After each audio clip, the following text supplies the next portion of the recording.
que c'est par sa grâce que je suis devant.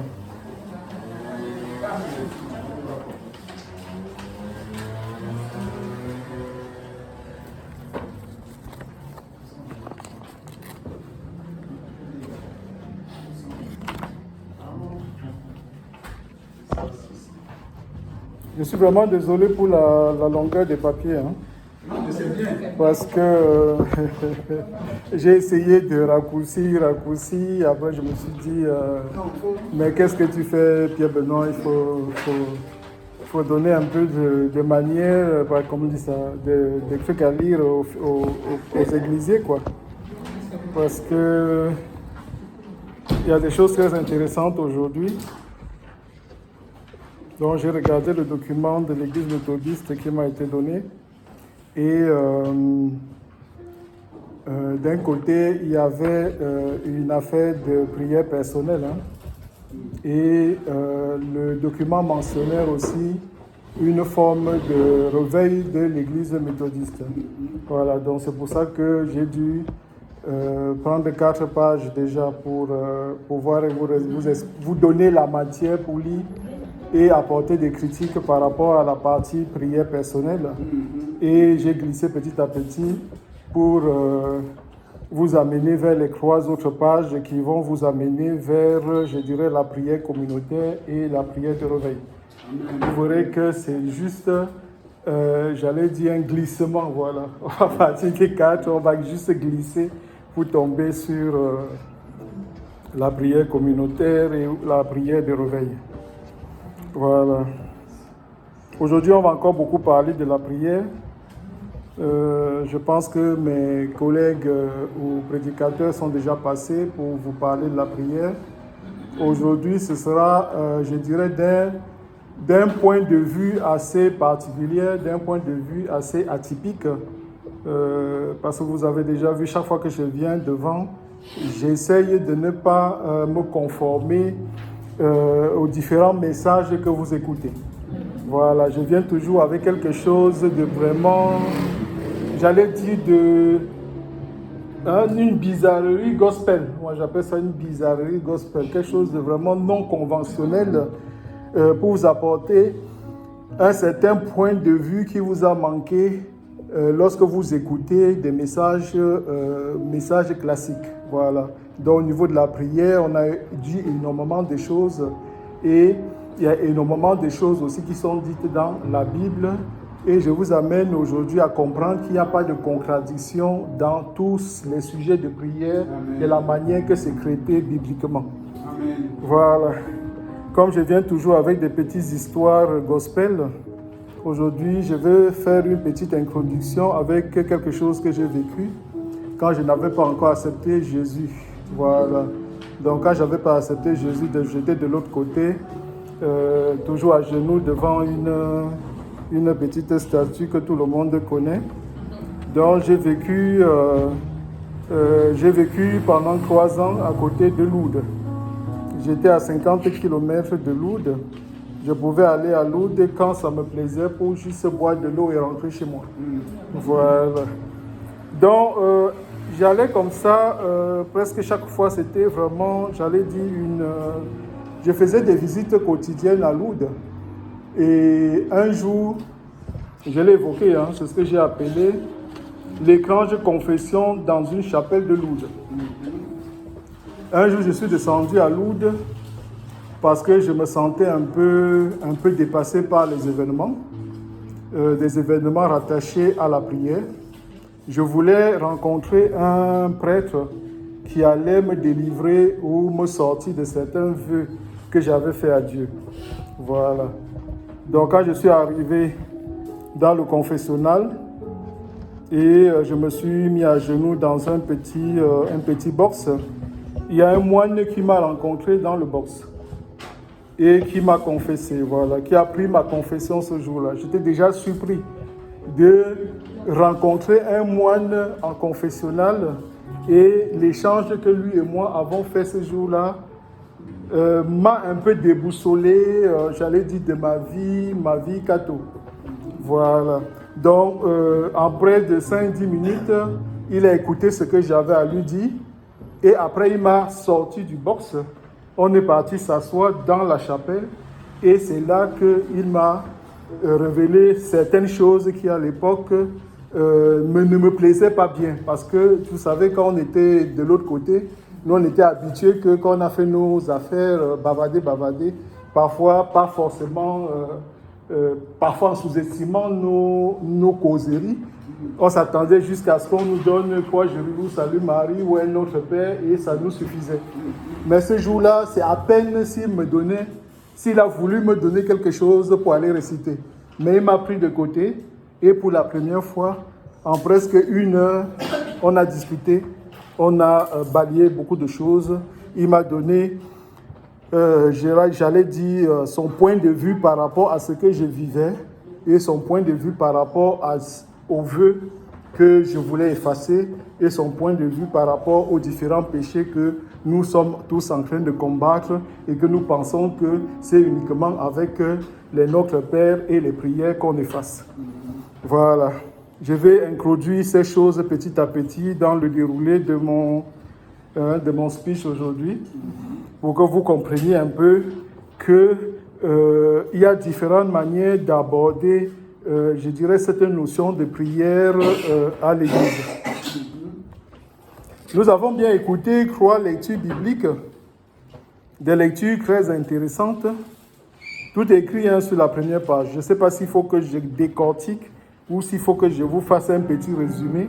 Comme ça, à la maison, vous allez lire tranquillement et vous allez comprendre.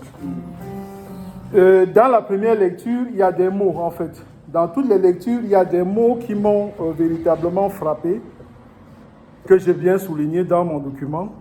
Dans la première lecture, c'est la première page, 1 Jean 5, 14, 15. On parle d'une certaine assurance.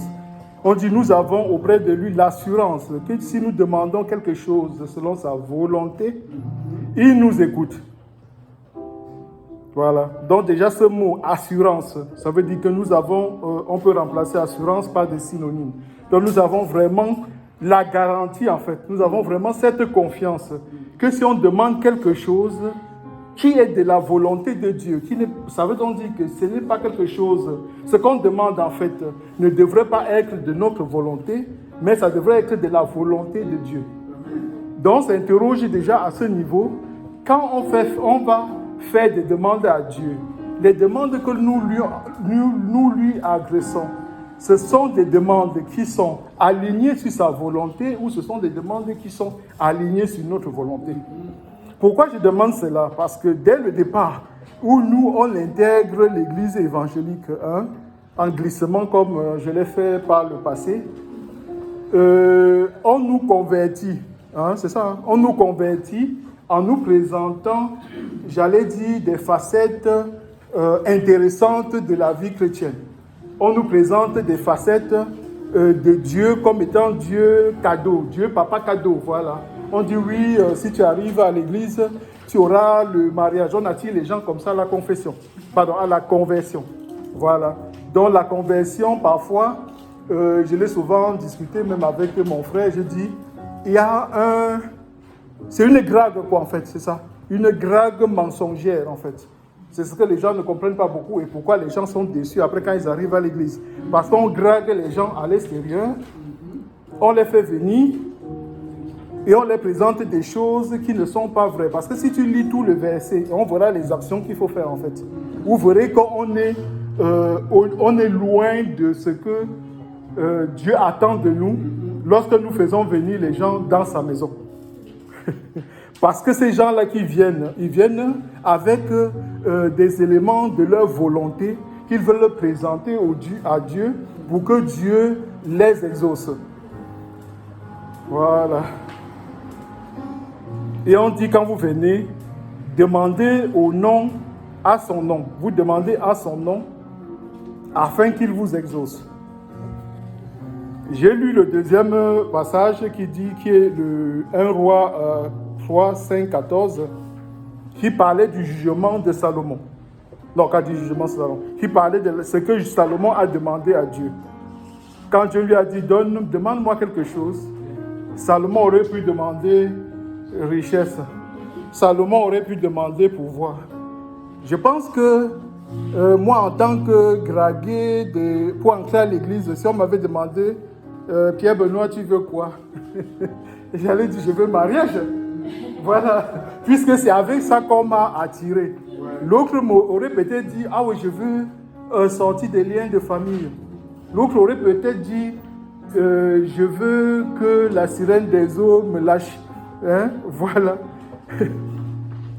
Donc, ce que ce verset m'a beaucoup appris, c'était au niveau de la preuve de l'exaucement de Dieu et comment Dieu accepte les choses qu'il va exaucer. Et la preuve, j'allais dire matérielle, que Dieu avait vraiment donné cette sagesse à Salomon, s'est fait sentir au niveau du jugement de Salomon et de la réputation. Quand vous connaissez le jugement où il y avait un enfant mort et un enfant, vous savez, ce jugement, voilà, c'est de ça que je parle. Et de la réputation que Salomon avait dans la région, puisque la reine de Saba a quitté son royaume pour venir voilà, cohabiter chez Salomon. Voilà.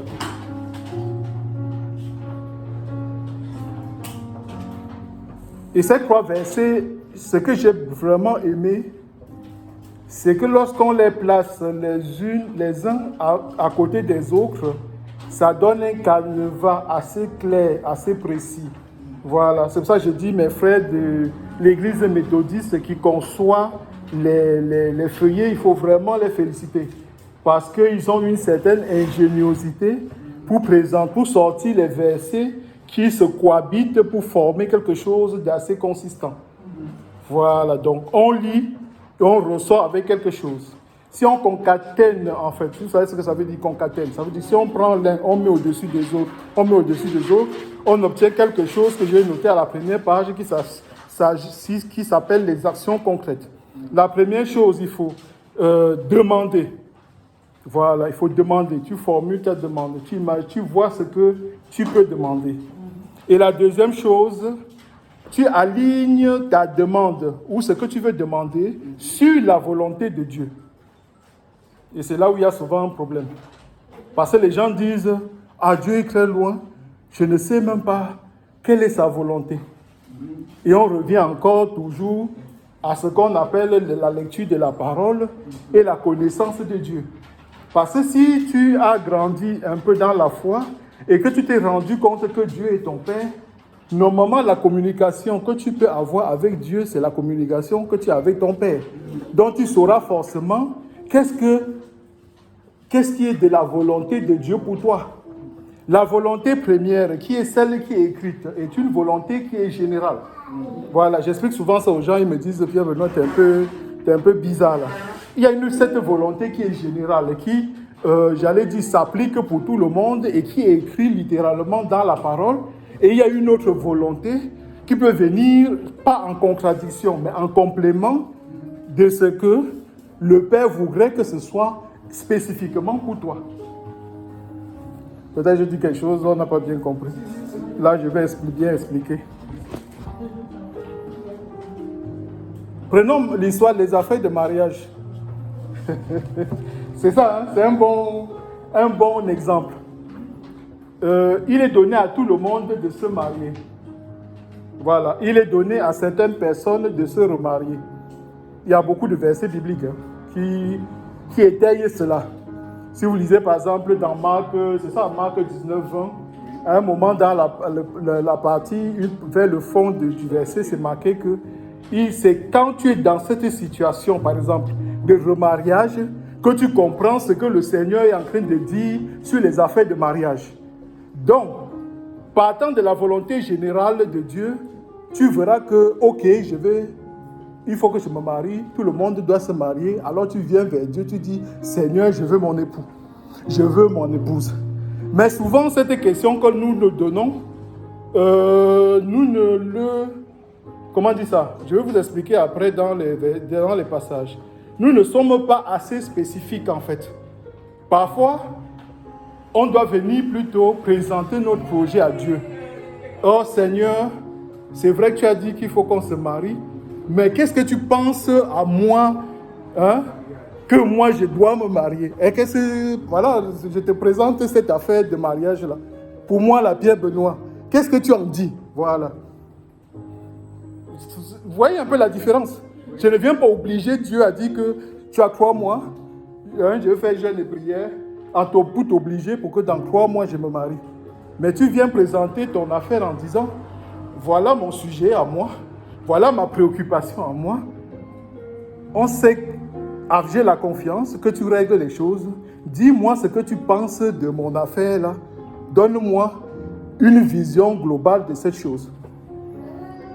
Et vous pouvez être très étonné. Hein? À ce niveau-ci, c'est là où les gens, beaucoup sont hors sujet. Parce que Dieu peut dire, tu n'es pas encore prêt. Alors, qui te dit, tu n'es pas encore prêt? Tu lui demandes, mais qu'est-ce que je peux faire pour être prêt?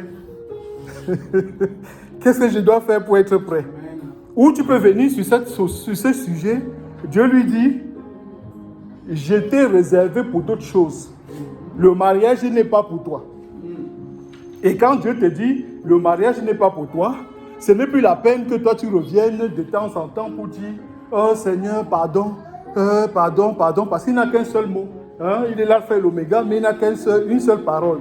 Voilà, quand je dis il n'a qu'une seule parole, il y a quelqu'un qui va venir me dire que à cause des œuvres, il y avait quelqu'un, Dieu avait dit à quelqu'un qu'il allait mourir quand il est sorti. Après, bon, vous savez, beaucoup de gens, quand ils deviennent, ils apprennent trop la Bible, parfois ils sont...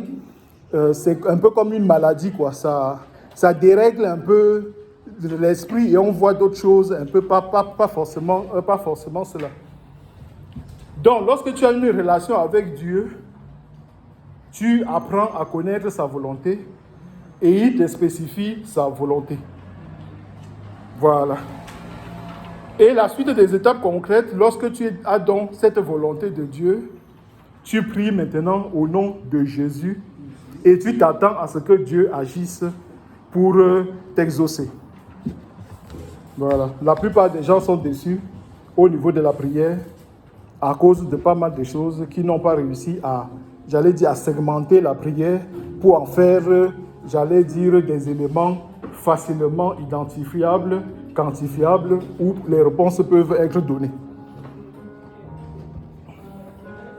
La chose principale que moi j'ai remarquée, et je continue, et qui est vraiment, le mal du siècle, le mal de tous les chrétiens, sauf ceux qui ont compris cela, c'est que Dieu nous a donné des instructions.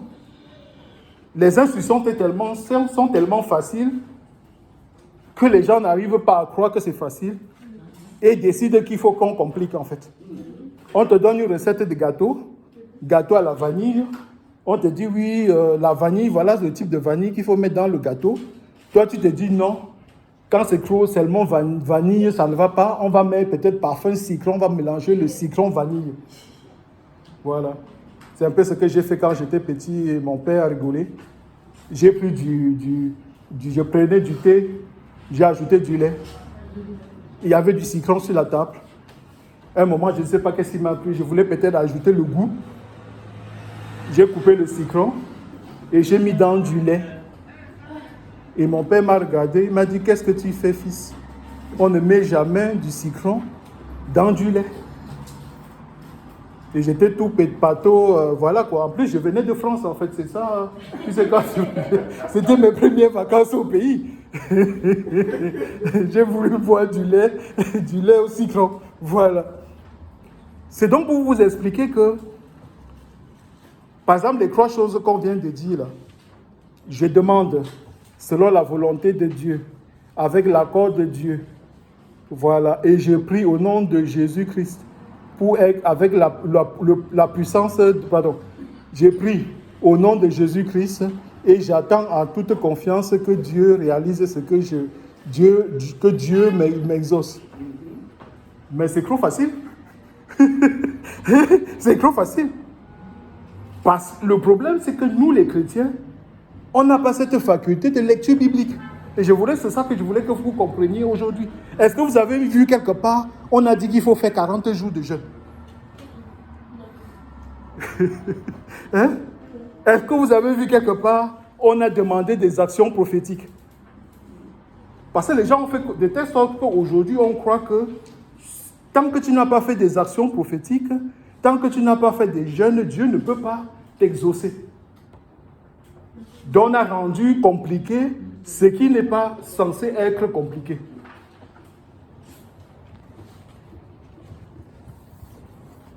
Ouais, cette semaine, juste une parenthèse, cette semaine, voilà, on m'a un peu torpillé sur les réseaux parce que j'étais dans un petit sujet de délivrance de la sirène des eaux. J'ai vu les gens se sont réunis dans un grand stade et ils ont dit qu'ils allaient faire délivrance. Dans la prière que vous avez vue là, c'est marqué qu'il faut d'abord se délivrer avant de demander à Dieu. Voilà. Il faut bien se dire que nous, on est zéro dans les lectures bibliques. Quand on dit zéro dans les lectures de textes. Et c'est ce qu'on me disait quand j'étais chrétien. On m'a dit, ah oui, il y a des gens qui sont venus. C'était juste une façon de rigoler. Il y a des gens qui sont venus. Ils ont peut-être CEP, ils ont machin, ils ont même pas le bac. Ils lisent la Bible, ils n'ont pas la même visibilité de mots comme toi. Hein? L'autre va venir lire, il va peut-être grossir l'affaire, quoi. Et d'autres vont venir, ils vont lire avec les blessures. Tu sais, quand on lit la Bible avec des blessures, on ne voit pas la même chose. D'autres vont venir avec du gros français.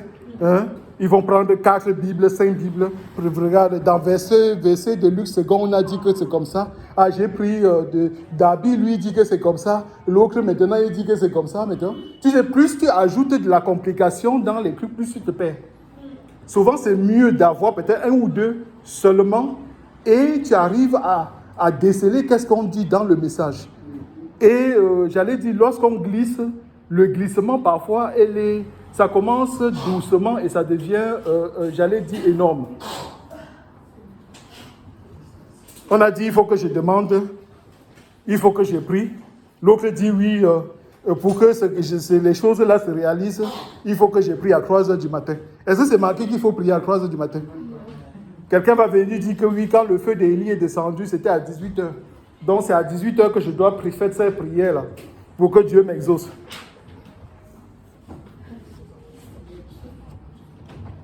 Un autre va venir me dire, depuis que je prie, ça ne marche pas là. C'est qu'il y a un problème, hein. Il y a une erreur là. C'est comme je dis, il y a une petite erreur là, quoi. Hein? J'ai écouté quelque chose sur TikTok. Le pasteur disait qu'il prie au nom de son Dieu à lui, quoi. Hein? J'ai pris au nom de mon Dieu, j'ai pris au nom de Dieu de papa, machin, ça va se réaliser, machin, machin, que les choses se réalisent. Tu connais qui est ce papa là? Hein? Hein?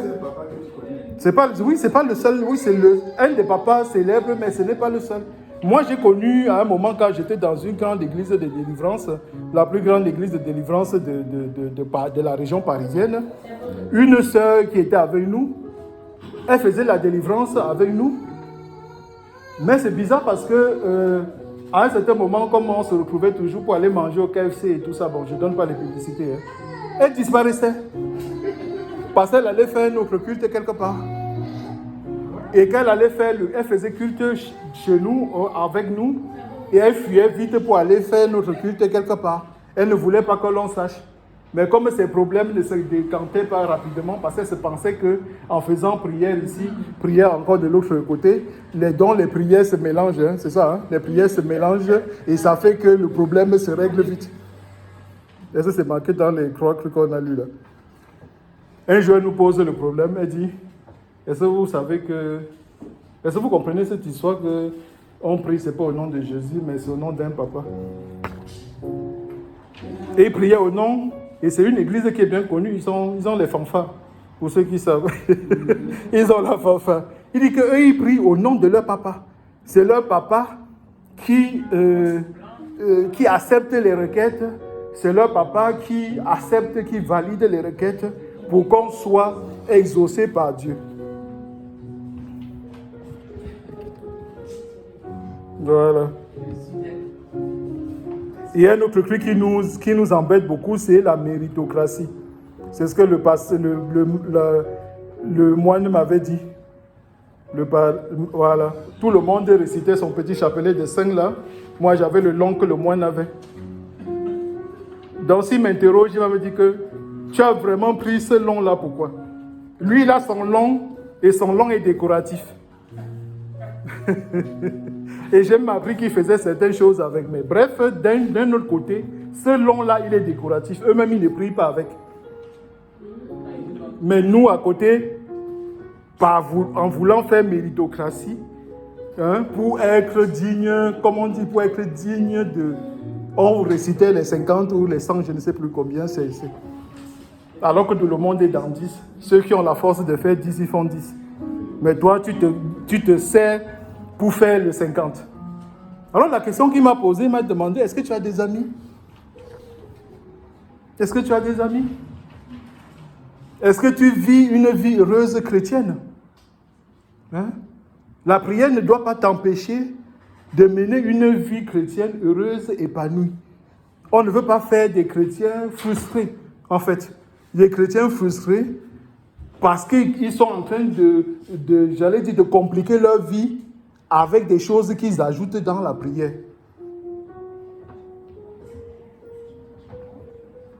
Tu ne peux pas prier sans huile. Tu ne peux pas prier sans eau bénite. Tu ne peux pas prier sans le livre de ton pasteur. Tu ne peux pas prier sans les prières écrites de ton pasteur. La nuit, au lieu de dormir, tu passes plus de 4 heures à prier. C'est normal que le matin, tu sois fatigué. Parce que Dieu n'a pas dit pour que je t'exauce. Il faut que tu passes toutes les nuits à prier. Tu ne peux pas passer ton temps à dire que tu donnes des dîmes pour forcer Dieu à te bénir. Même si c'est des bénédictions financières.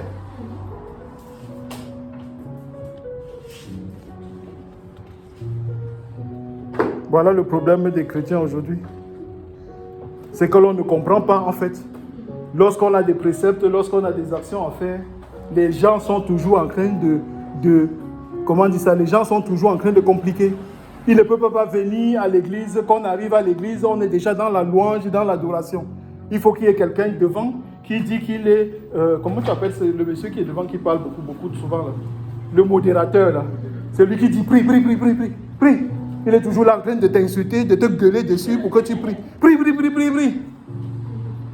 Où on arrive, on dit qu'on va faire descendre le Saint-Esprit. Comme si le Saint-Esprit n'était pas là, quoi.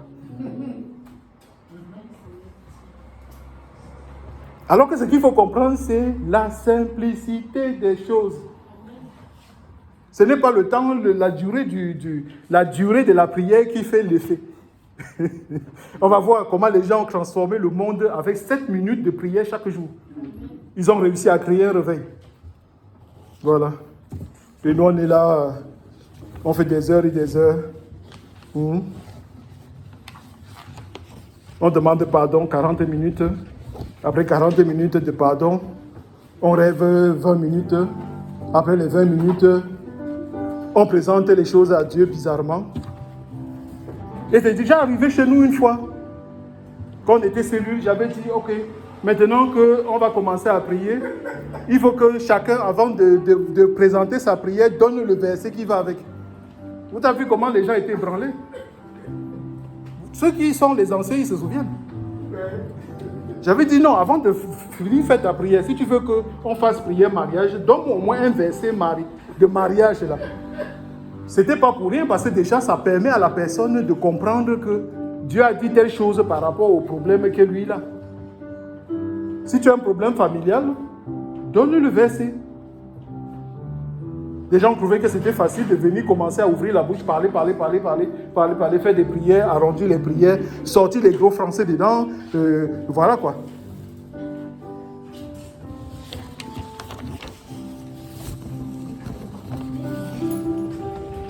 Dans la deuxième page, je vous ai marqué la plupart des choses que les gens, comment les gens dérapent.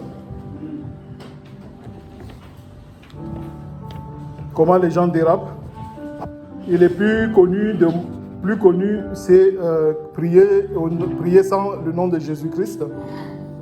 et prier sans connaître les versets qui vont avec. Ou bien copier les prières sans conviction personnelle. Quand ton pasteur ou les pasteurs ont écrit des livres de prières, tu viens prendre aussi, tu commences à réciter comme ça, blablabla. On l'a beaucoup fait, on l'a fait à un moment, mais à un moment tu t'assois, tu dis, ok Pierre Benoît, qu'est-ce que tu fais là? Est-ce que tu comprends exactement ce que tu as récité? Et moi je peux vous dire que s'il y a un commerce vraiment qui marche très lucratif, aujourd'hui dans le corps du Christ, c'est vendre les prières déjà faites. Ouais. Tu écris 50 prières les plus efficaces qui terrassent l'ennemi. Hein? 50 prières pour avoir le mariage. 50 prières de célibataires qui veulent se marier dans 3 mois. Et vous verrez, les gens vont acheter rapidement. Ou 50 prières pour chasser les démons. Et c'est ce que j'ai expliqué. Les gens m'ont traumatisé cette semaine sur les réseaux. On se réunit, on dit on va chasser les esprits des eaux. C'est une parenthèse. On va chasser les esprits des eaux. Le monsieur dit oui, je vois, ouais, toi, esprit des eaux, tu te caches là. Je viens de te voir, hein. Il faut sortir de là. Et moi, j'écris un petit commentaire, je dis, Jésus faisait ça. Une dame m'insulte, elle dit, ouais, il faut déjà, toi là, il faut lire ta Bible. Hein? Il faut lire ta Bible. Si tu lisais ta Bible, tu ne viendrais pas raconter des bêtises pareilles. Après, le lendemain, une qui m'a bien insulté, elle vient dire, voilà les versets. J'espère que tu vas lire, hein, parce que j'ai l'impression que tu joues l'intéressant là. Et moi, je dis, regarde comment les chrétiens répondent. Et je vais dans l'autre verset, je dis, ah, pourquoi vous la chassez seulement? Il faut la tuer une fois. Comme ça, vous n'allez plus la chasser. Pourquoi vous la chassez? Il faut la tuer une fois. Et je dis, ce n'est pas comme ça qu'on chasse la sirène des eaux. Je vous avais déjà fait des témoignages là-dessus. Hein? Pareil pour plein de choses concernant les esprits et tous ces machins. Et j'ai bien marqué, quand Jésus délivrait les gens, après ces gens-là se mettaient aux pieds de Jésus. Ils n'allaient pas faire les waka waka partout dehors. Hein? Et quand tu veux chasser la sirène des eaux, il faut premièrement enlever déjà sur toi-même ce qui lui appartient. Amen. Hein? C'est pas de se réunir au terrain de foot, faire des grandes délivrances, après dire oui, vraiment, il y avait l'onction. Il y avait l'onction. Et c'est ça qui trompe les chrétiens. Il y avait l'onction. Il y avait l'onction. Mais quand tu sors de là, tu es vide. 2 jours plus tard, tu es vide. Tu sombres. Toutes les choses que tu avais chassées là, tu te retrouves encore dedans. 7 fois plus grand, quoi.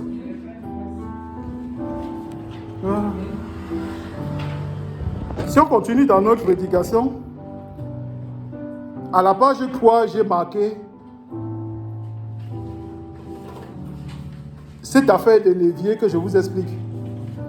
L'évier, c'est la petite action qui peut faire le déplacement. Je pense que les Français ont un mot par rapport à ça. Je pense qu'ils appellent ça la loi de Pareto, si je ne me trompe pas.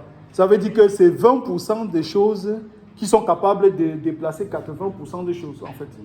Ce n'est pas 100 qui déplacent 100, c'est peut-être 20 là qui font que 80, voilà. C'est 20% d'actions qui font que 82% des choses bougent.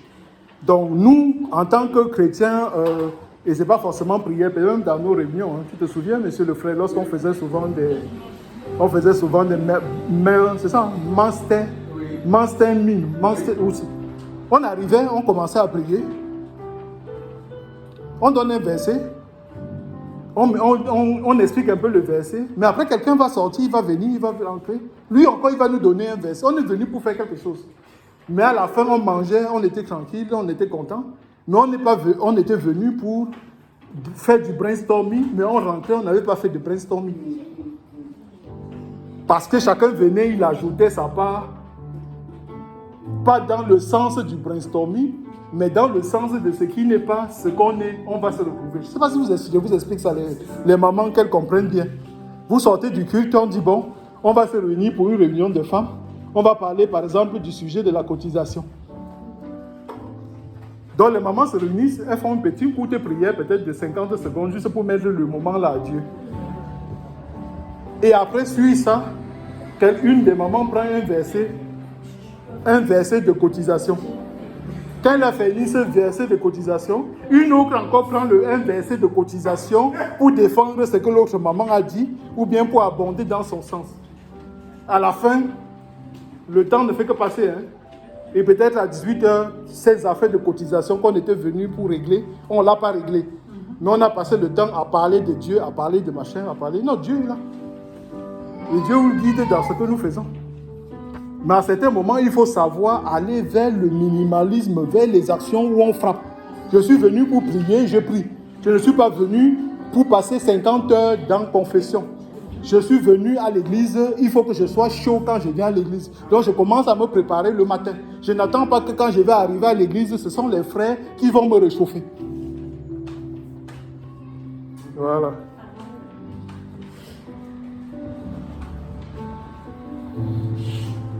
Voilà pourquoi les choses sont compliquées.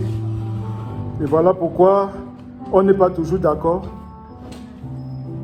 On fait de longues prières, on tourne à vide. On est dans les affaires de tradition.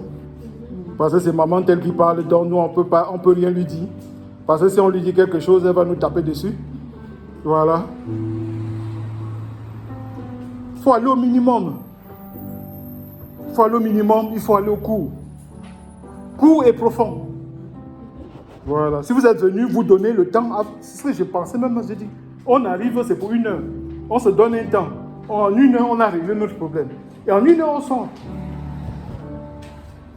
Quand tu dis ça aux chrétiens, les chrétiens ne sont pas d'accord. Ils disent oui, c'est parce qu'on ne laisse pas l'esprit agir. Parce qu'on ne peut pas freiner l'esprit. Il faut laisser l'esprit librement. Hein? On te dit 30 minutes. Toi, tu es là, 2 heures, tu es encore avec les gens. Tu dis que c'est l'esprit qui veut que tu fasses 2 heures avec eux.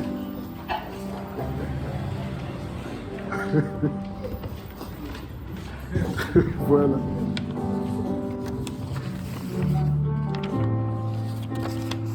Donc je vous amène petit à petit vers cette histoire de concaténation. Chaque fois que vous voyez des préceptes qu'on vous donne, il faut toujours vous dire quelle est la petite chose que si je fais, je serai avec Dieu dans l'affaire.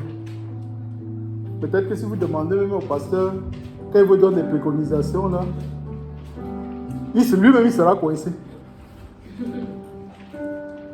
Et je vais vous raconter une histoire dans ce sujet. J'ai beaucoup d'histoires évangéliques. Beaucoup d'histoires dans tous les domaines.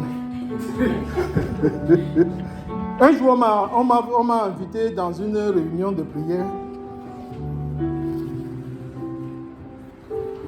On arrive, on prie.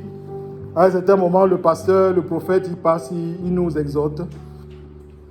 Il a prononcé quelque chose qui nous a fatigués, qui a fait douter les gens. Il nous dit, oui, quand tu arrives chez toi, prends ton bain. Voilà, prends ton bain. Mets ton pagne, c'est ça, hein, comme les Ivoiriens, là. Mets ton pagne, prends ton bain. Après, jette ton pagne par terre. Et tout nu comme tu es là, prie. Prie tout nu devant le Seigneur. J'étais là, je dis, est-ce que j'ai bien compris? Est-ce que j'ai bien compris? Voilà. On est revenu le lendemain matin. C'est toujours les histoires de prière, comme je vous dis là. Parce que c'est tellement simple que les gens pensent que si tu pries, il faut que tu pries à minuit. Il faut que tu il faut que tu pries nu. Il faut que tu attendes que la lune sorte pour prier. Il faut, bref, on sort des choses parfois qui nous dépassent. On est le lendemain, je suis revenu à la réunion. Le pasteur vient devant et dit, on m'a beaucoup chauffé. Hier, on m'a beaucoup chauffé après la réunion. Même maman pasteur était fâchée contre moi. Maman pasteur, c'était la première qui avait dit qu'elle ne va pas prier toute nuit. Et le pasteur, maintenant, il vient, il veut se rattraper. Au lieu de nous dire, excusez-moi parce que j'ai fait une faute là. C'est pas voilà, il nous dit que ce n'est pas de cette nudité dont il parlait. Il voulait qu'on soit nus de notre cœur.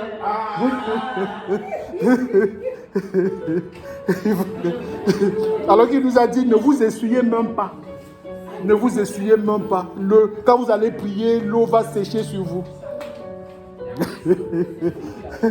Donc je suis parti, je suis peut-être au 3e, sur 5e jour. Le soir, je suis parti, je suis plus revenu. J'ai dit que j'avais eu mon compte. Donc il faut rechercher, pas la longueur, il faut rechercher la foi. il faut rechercher des petites choses très efficaces qui sont rattachées au verset que vous lisez. Voilà. Je vous ai donné dans la suite, la suite du livre vous indique à peu près comment vous pouvez prier, même en 5 minutes, même en 5-10 minutes. 1 minute, tu lis ton verset. 2 minutes, tu formules ta demande. 2 minutes, tu déclares ton nom tu déclares au nom de Jésus. Et après, tu pars. C'est fait, tout le monde peut faire ça. Parce qu'il y a des gens, des chrétiens, qui disent que j'arrive plus à prier. Depuis que je suis là, chrétien, je n'arrive plus à prier. Avant, je priais, maintenant, je ne peux plus. Tu priais avant. Mais ce qui t'embête, c'est que tout le folklore que tu faisais avant, là, tu ne peux plus le faire. Et parce que tu ne peux plus, tu ne le fais plus parce que c'est frustrant, en fait. C'est frictionnant, ouais, c'est le mot. Il y a la friction. Tu ne peux pas chaque jour dire que c'est chaque jour que tu chantes. Il y a des gens qui, au moment de prier, ils chantent, ils font que leur chanson. Alors, il faut les laisser chanter. Ils n'ont qu'à chanter 7 minutes en pensant à ce qu'ils veulent de Dieu et Dieu les écoute. Amen. Mais si tu viens, ces 7 minutes, tu es toujours dans 7 minutes de pardon, pose-toi aussi la question. Est-ce que c'est une affaire de confiance? Est-ce que c'est une affaire de machin? Parce que chaque fois qu'on a une affaire de prière, c'est ça. Parce que les gens trouvent que c'est trop long. Quand ils font 5 minutes de parler à Dieu, ils se disent qu'ils n'ont rien fait. Et s'ils n'ont rien fait en 5 minutes, ce n'est pas la peine. Voilà. Donc je vous ai montré une histoire qui est vraie. C'est ça, un des papiers, le premier papier qui a été photo imprimé là, qui s'appelle 7 minutes avec Dieu. Donc les gens dans une université, ils ont institué ce qu'on appelle le morning watch. Donc tout le matin, ils se réveillaient très tôt pour pouvoir écouter la parole de Dieu et prier. C'est ça. Ils ont institué ça, le morning watch. Le fait de se réveiller et de se réunir le matin pour 7 minutes, ça fait que à l'université, il y a même eu des naissances et des vocations. Des gens sont partis, ils ont quitté même cette université après pour aller développer, prêcher Jésus-Christ en Chine. Donc ce que je vous raconte, ce n'est pas des inventions humaines, hein? Ce n'est pas des inventions humaines.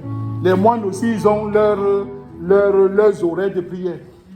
L'horaire du matin, peut-être à 5h30 du matin, 6h du matin, et l'horaire de 18h. Et c'est à 18h qu'ils font ce qu'ils appellent les vigiles.